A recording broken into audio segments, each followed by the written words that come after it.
तो हाँ जी दोस्तों, नमस्कार, प्रणाम। कैसे हैं आप सब? ये देखिए हमारे पावर स्टार पवन सिंह का फर्स्ट ही एंट्री, जो कि दिल्ली के लीला होटल में जब एंट्री मारे थे तब का है।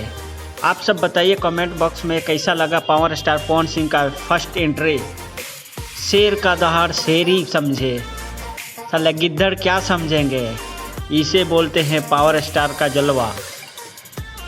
तो दोस्तों आप सब ज़रूर बताइएगा कमेंट सेक्शन में कि हाँ, पावर स्टार पवन सिंह का फर्स्ट एंट्री कैसा लगा आप सबको। शेर वाला एंट्री, इसको बोलते हैं धांसू एंट्री, ना कि मसूरी जैसा एंट्री कि गर्दन नीचे और पीछे का कुबर ऊपर।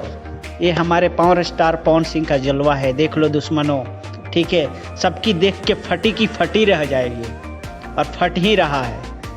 तो देख लो हमारे पावर स्टार पवन सिंह का रॉयल एंट्री।